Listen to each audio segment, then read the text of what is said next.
The Australian comedian, singer, songwriter and famous atheist Tim Minchin in 2013 gave a valedictory address for his old university, the University of Western Australia.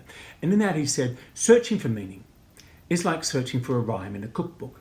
You won't find it and it will bugger up your souffle.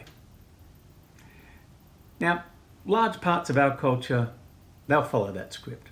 That the one big truth we can know is that nothing is finally true or meaningful.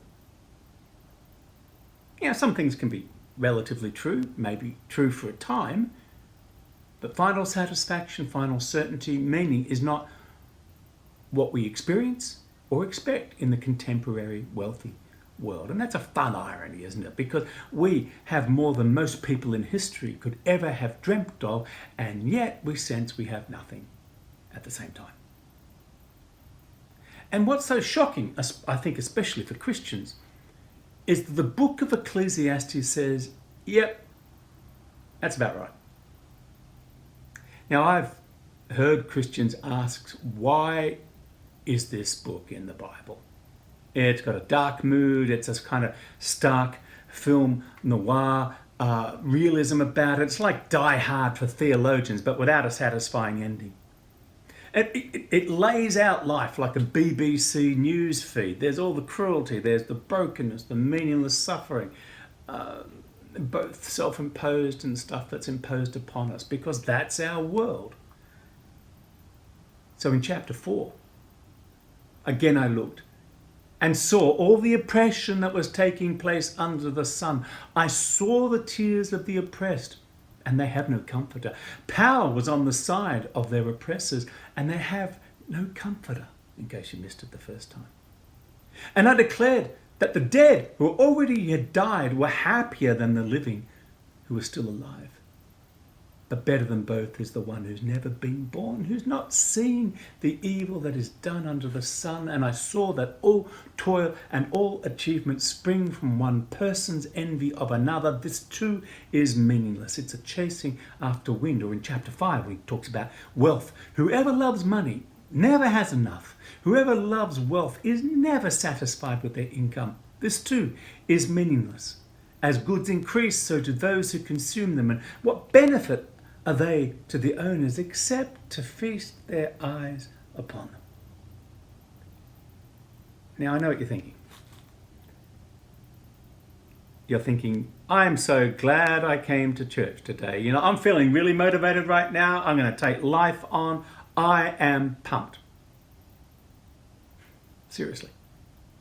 How does this book help anyone? Well, actually, I think it helps us a great deal in 4 ways. Let me explain them to you now.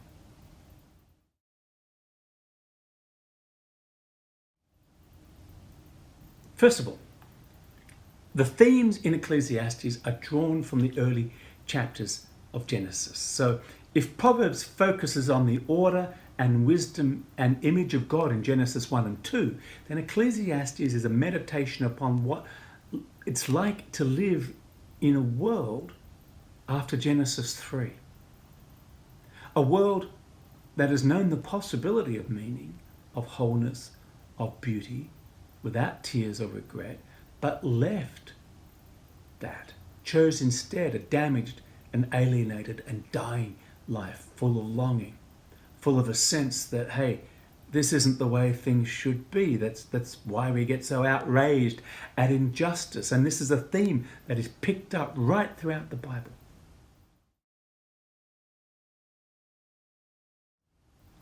But a second way that Ecclesiastes is useful to us is it's practical. We basically need wisdom to know how to live in a world that is meaningless and futile, a world where awful things are done. And if Proverbs is about our everyday life, then Ecclesiastes is about the tragic days. I think if someone says once more to me that the COVID-19 pandemic is unprecedented, or that it's a 1 in 100 year thing only, I will be tempted to be very impolite. Because Ecclesiastes wants us to make sense of the world as it is. So it's from Genesis, so it's practical. So a third way that Ecclesiastes can help us is it's a powerful tool for evangelism. You didn't expect that, did you? But think about it. The secular non-Christian already thinks life is pretty meaningless. And when they crack open a biblical book that says the same thing, it unnerves them because they find themselves agreeing with the Bible. Now, I've several stories of people who began coming to entrust themselves to Jesus Christ through this biblical portal of Ecclesiastes. But a fourth way I think that getting into Ecclesiastes can help us is that it's the next stage in our education and wisdom.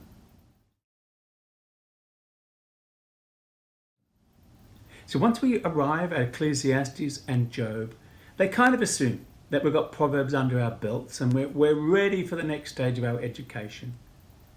And that is to be disillusioned into wisdom. Because this is the same world that Proverbs deals with. It's a dying world that's riddled with meaningless cruelties and false judgments and poor leadership and bad decisions. We need wisdom, don't we, to know how to navigate those parts of life as well. Now, the book of Ecclesiastes, I think, is a little bit like a scientific paper.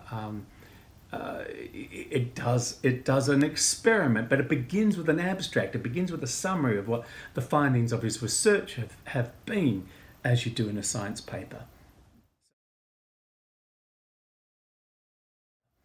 So, in chapter 1, the words of the teacher, son of David, king of Jerusalem. Meaningless, meaningless, says the teacher, utterly meaningless. Everything is meaningless. What do people gain from their labours at which they toil under the sun? So he begins with this conclusion. He says that all is hevel. Now, in the old translation, we used to translate that vanity. Vanity of vanities. All is vanity. It literally means breath. It means mist. He's saying that life is something we can begin to grasp. We see its shape, we sense its form, we can long for it, but we can't hold it, we can't control it or even properly describe it as our best poetry strains. Our words and definitions in every field of study are constantly being upgraded and redefined. And for the teacher, in Ecclesiastes, this experience is a negative one, and he pairs it with chasing after the wind. That is, it's a useless effort in chapter 2, verse 17. He pairs it with despair and anger in chapter 2, verses 18 and 19. He even pairs it with great evil in chapter 2, verse 21. Because we cannot go back. You see, in the day that you eat the fruit of the tree, you will die, said the Lord. And in that day, the parents of our race walked away from the possibility of life by turning from life himself. And the cherubim with the flaming sword guards the entrance, and we cannot regain paradise lost by our own effort.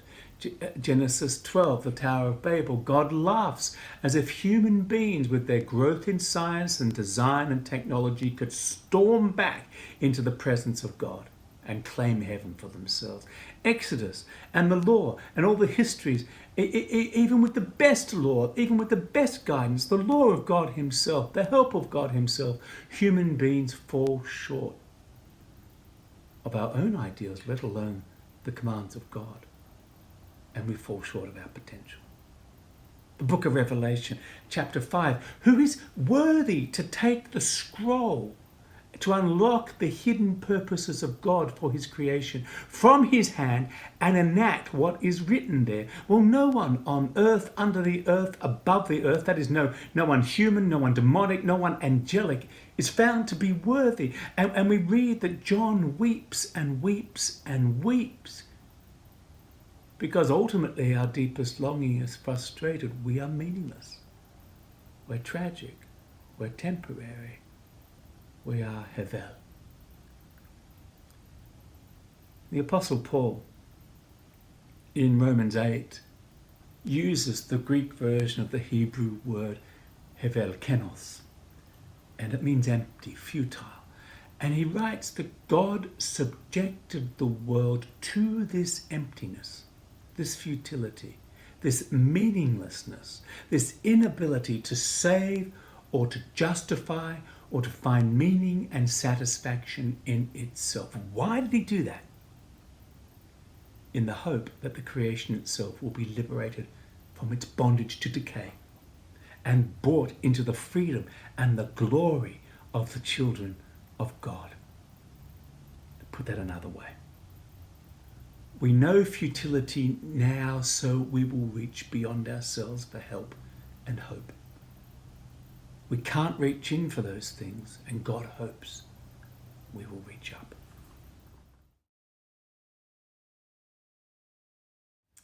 It's important for Hebrew men and women who've been trained by Proverbs to learn wisdom for life from the natural world. But Ecclesiastes looks at the natural world and sees paradox. He sees the appearance of change, but actually nothing of substance really changes. There's lots of movement, there's lots of energy, there's generations rise and go, but basically we learn the same lessons. The cycle of the sun, of the winds, the water cycle continues, but to no gain. The teacher in Ecclesiastes finds it's full of weariness for him. Where's the progress towards anything meaningful? Again, Paul's words from Romans 8, all of creation groans, and Ecclesiastes, the teacher in Ecclesiastes, sensed that.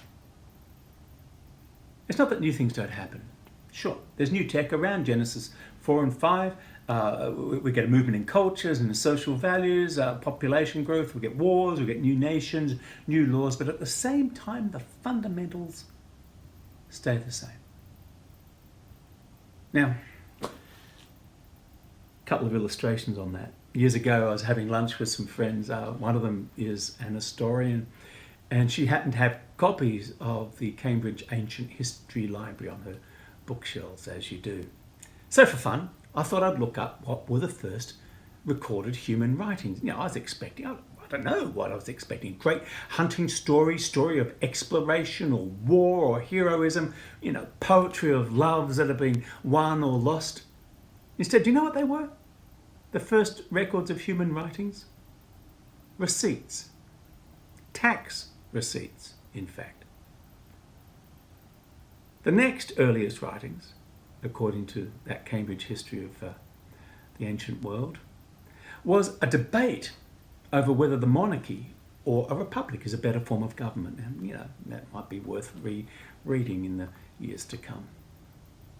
And I remember when our children were doing their BCE, they were studying ancient Greek plays, and they would come to us sometimes surprised to relate how the longings and the thoughts and even the humour of people from 600 BC was something they could understand and relate to. So our tech has changed, and arguably we have learnt more, but at the same time, creatures with the intellectual and moral capabilities of the ancient Mesopotamians are now making smart bombs. Hevel.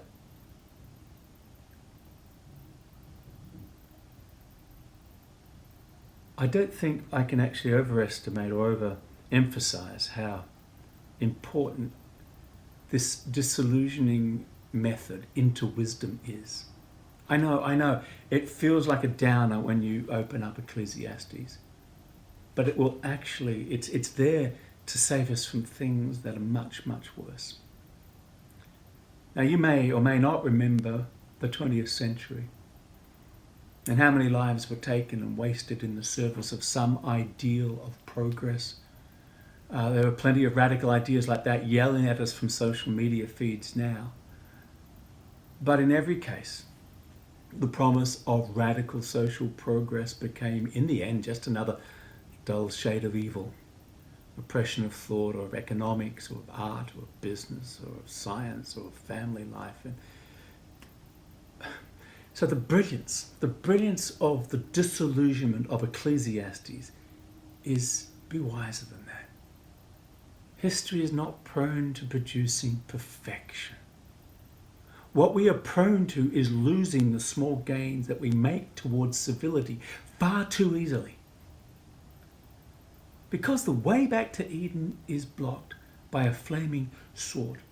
And it will take your death before you can enter life. And that, if that sounds more like Easter than radical Islam or resurgent socialism or the loyalties of empire or the promises of unregulated markets or pushing forward the sexuality experiments we began in the 1960s, then you're beginning to see what Ecclesiastes says.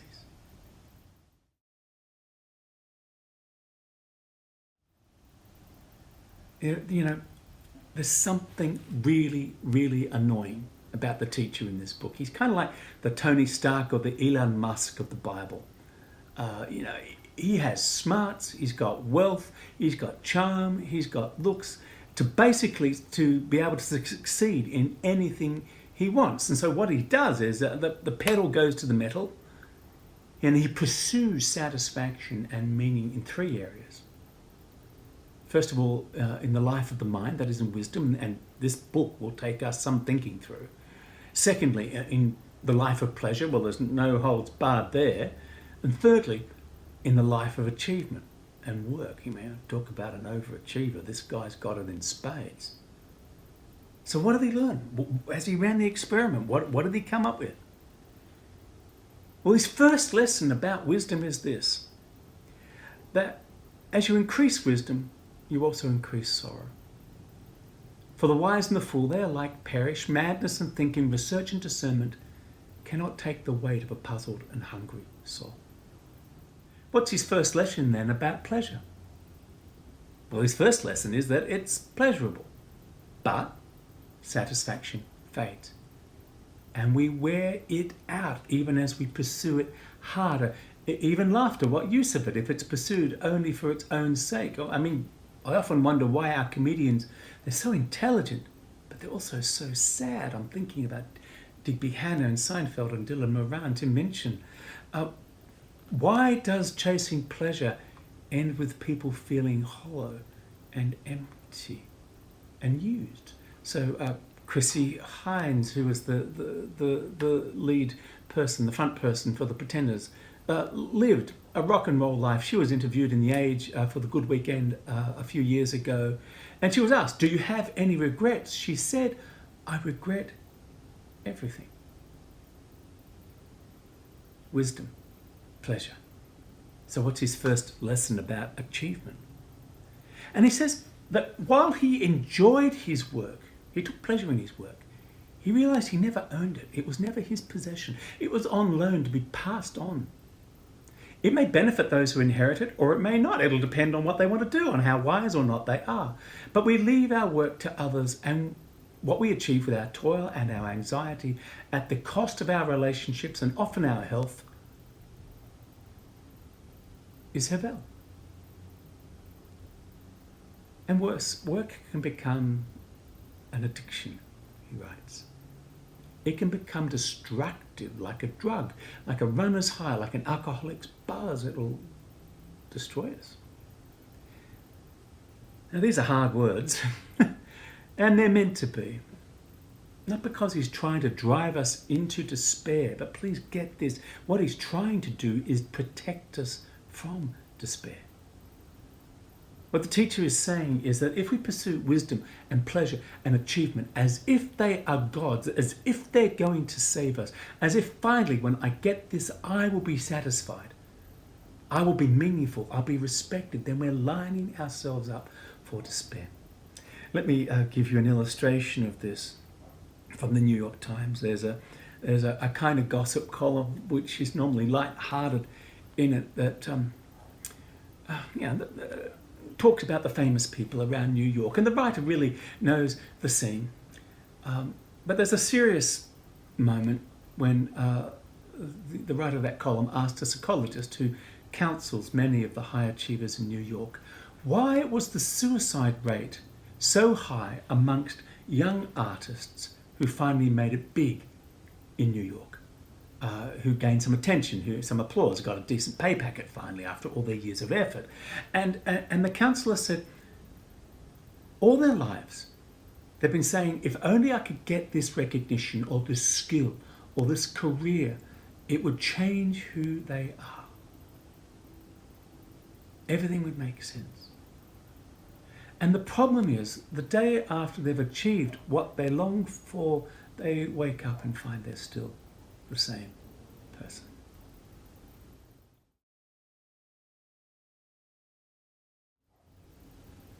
A person can do nothing better than to eat and to drink and find satisfaction in their own toil. And this too, I see is from the hand of God.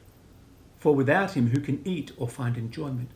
To the person who pleases him, God gives wisdom, knowledge, and happiness. But to the sinner, he gives the task of gathering and storing up wealth to hand it over to the one who pleases God. This too is meaningless and a chasing after the wind. Isn't it interesting? The teacher wants us to know how to be happy and where to find happiness. And for Hebrew men and women who have been trained in the school of wisdom, they will remember the first principle of wisdom is the fear of the Lord is the beginning of wisdom. So if our first aim is to please him, to honour him, to place the weight of our longings, our need for satisfaction on him, what we will discover is the simple joys he holds out to us. To enjoy our food and drink for the Hebrew people meant to enjoy it with the people you share it with. To enjoy our work when it's a way of serving the people we share life with, and not just a step in a quest for greatness or significance. And what's so humbling about this conclusion to the teacher's experiment is that the happy life, or something like a satisfying life, it's available to the poor. It's available to the uneducated. It's available to people with less talent. It's available to every person. God gives this simple happiness to those who seek him and ask him for his wisdom to live. Jesus said, if we are to find our lives, we need first to lose them. We need to give them to him. When we are thinking, when in our thinking or pleasures or our achievements, we want to establish a sense of satisfaction, of meaning, of significance, then we're losing our lives. Fear God. Seek his grace and wisdom. That is the better path.